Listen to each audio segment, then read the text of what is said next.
dans le domaine de l'école, du système scolaire et universitaire. Pourquoi est-ce que ce domaine vous intéresse tant et qu'est-ce que vous pensez avoir découvert de fondamental dans cet ordre d'idées? Du point de vue d'une sociologie explicative, enfin, qui rend compte de ce que les gens font, il est capital de voir comment ils sont faits. Et le système scolaire, dans les sociétés modernes, est un des lieux où se fabriquent des personnes, où se fabriquent les manières de penser, les manières d'agir, etc., en liaison évidemment avec la famille. Donc il n'est pas possible d'étudier sérieusement le monde social, les fonctionnements du monde social, sans étudier cette institution où les gens se fabriquent et où se fabriquent aussi les différences sociales labellisées, légitimes. C'est-à-dire, c'est là que se fabriquent les titres scolaires qui sont en même temps très souvent des titres professionnels, qui sont des titres donnant droit à profession. Donc c'est très important. Et d'autre part, le système scolaire est de plus en plus, dans la société moderne, un des lieux où se reproduisent les structures sociales.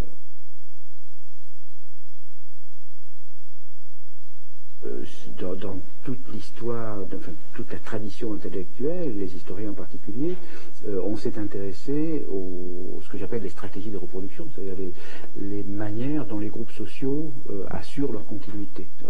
L'exemple par excellence étant les stratégies successorales, mais il y a aussi les stratégies matrimoniales, comment on se marie, le mariage étant une manière de se reproduire biologiquement, mais aussi de reproduire les homogénéités, les différences sociales, etc. Voilà. Donc le système scolaire est tout à fait central pour comprendre les sociétés modernes. Oui. Est-ce que le sociologue n'est pas contraint à partir quand même d'un fait massif et patent qui est l'inégalité des chances oui, à l'intérieur du système? Oui, c'est intéressant. La question est intéressante parce que c'est un fait massif qui a été établi par les sociologues. Une chose importante, c'est que sans la sociologie, au fond, personne ne savait ce fait massif, c'est-à-dire qu'il y a une relation statistique très forte entre l'origine sociale des élèves et leurs résultats scolaires. Donc, un des mérites de la sociologie est d'avoir établi ce fait statistique de manière de plus en plus précise. Enfin, maintenant, on connaît ces choses-là très bien. Alors, ce fait étant établi, comme tous les faits scientifiques, il ne s'agit pas simplement de l'enregistrer. Il faut savoir ce que cela veut dire, d'une part, et comment ça s'explique. Donc, moi, l'essentiel de mon travail a été de chercher un système explicatif capable de rendre compte de ce fait. Alors, par exemple, on peut aller très vite, mais on observe que les inégalités de réussite scolaire ne sont pas expliquées complètement à partir des inégalités économiques. Donc il a fallu inventer une notion que j'ai appelée capital culturel, c'est-à-dire l'idée que nous héritons de notre famille pas seulement des moyens matériels, mais nous héritons des instruments de connaissance, d'expression, des savoir-faire, des savoirs, des techniques, des modes, des manières de travailler, par exemple. C'est-à-dire des tas de choses qui sont transmises inconsciemment par la famille et qui contribuent énormément à la réussite scolaire. D'autant plus que le système scolaire les exige souvent sans les donner.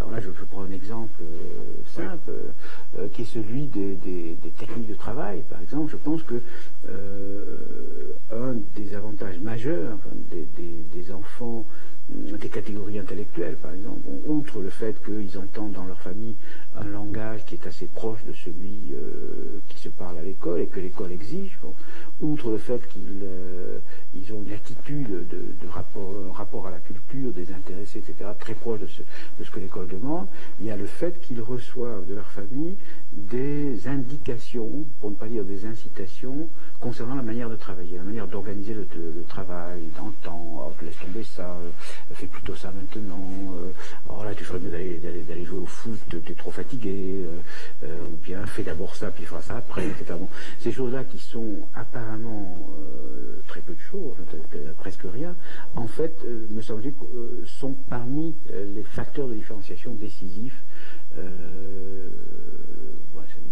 C'est l'art de travailler. Or, le système scolaire donne ça très peu, pour des tas de raisons, parce qu'il n'y a pas le temps, etc., mais aussi parce que... par méconnaissance. Par méconnaissance, parce que la plupart des professeurs n'ont pas conscience que c'est ce qui manque.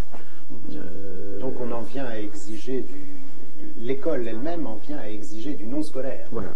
Alors c'est bon, un des paradoxes extraordinaires. Bon, j'avais signalé ça dans le premier livre que j'avais consacré à l'éducation, cette annotation marginale qui est monstrueuse quand on y pense, un professeur écrivant dans une marge scolaire.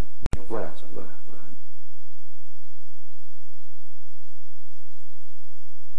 Donc, alors là, je peux dire, on dit souvent de mon travail qu'il est déterministe, à quoi je réponds, simplement qu'il constate. Moi, je constate des corrélations stupéfiantes. Et parfois, je me dis, on va encore dire que je suis déterministe, ça me surprend moi-même, de voir à quel point, par exemple, je sais pas, dans l'univers des grandes écoles, qui est un univers dans l'espace de la distinction, où je décris l'ensemble du monde social, c'est un point.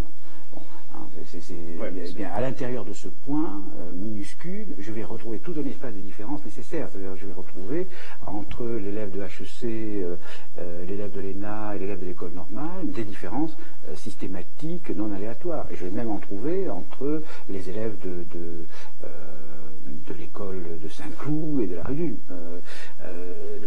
C'est tout à fait impressionnant. Alors, évidemment, ce sont des différences statistiques. Ça ne veut pas dire que on est condamné à avoir un goût déterminé à partir d'une position déterminée, mais nous avons des goûts probables.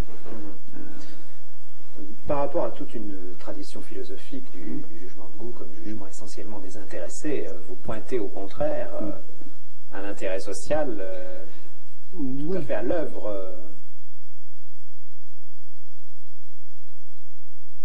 Oui, enfin, ce que j'essaie de mettre en lumière, enfin, la distinction a un sous-titre qui est critique sociale du jugement de goût. C'est-à-dire qu'au fond, j'essaie de faire une entreprise de type kantien, qui consiste à s'interroger sur les conditions de possibilité. Qu'est-ce qui rend possible le fait de formuler un jugement de goût? Alors je dis, il y a des conditions sociales, même économiques et sociales, de possibilités de tout jugement de goût. Alors que la représentation dominante du jugement de goût, qui est justement la représentation kantienne, ne vaut que pour les dominants. C'est-à-dire la représentation dominante est que le jugement est un jugement pur, qui n'a pas de détermination externe, qui est autonome, autotélique et autonome. Distancé. Et distancé. Bon. Alors que dans la réalité, c'est que il y a, oui, des conditions sociales de possibilité. Pour avoir les goûts que j'ai, il faut que je sois le produit de certaines conditions sociales.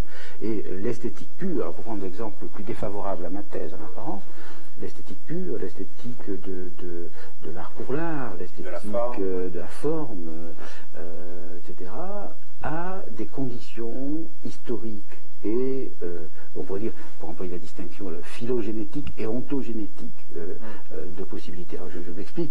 C'est-à-dire, pour que quelqu'un regarde un tableau de Poussin ou de Mondrian ou de Nicolas de Staël, comme il faut le regarder selon les normes qui définissent aujourd'hui l'esthétique légitime, pour quelqu'un le regarde comme ça, il faut qu'il y ait eu toute une histoire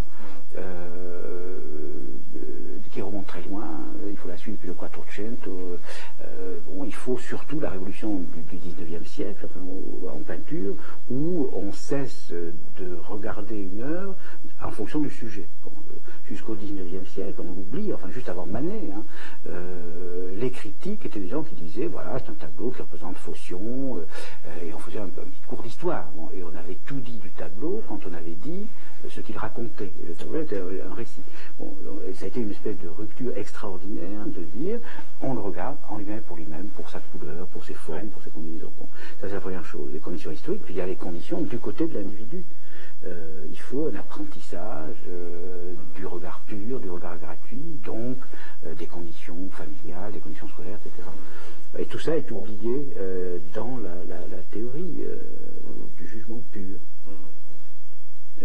Est-ce que vous ne repérez pas justement, fonctionnant à l'intérieur des différents jugements de goût, les confusions faites éventuellement entre la photo d'une belle femme et la belle photo d'une femme, pour reprendre cette distinction kantienne d'ailleurs d'origine.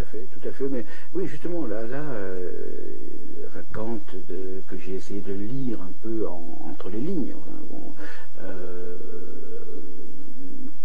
porte, et charrie des jugements sociaux constamment.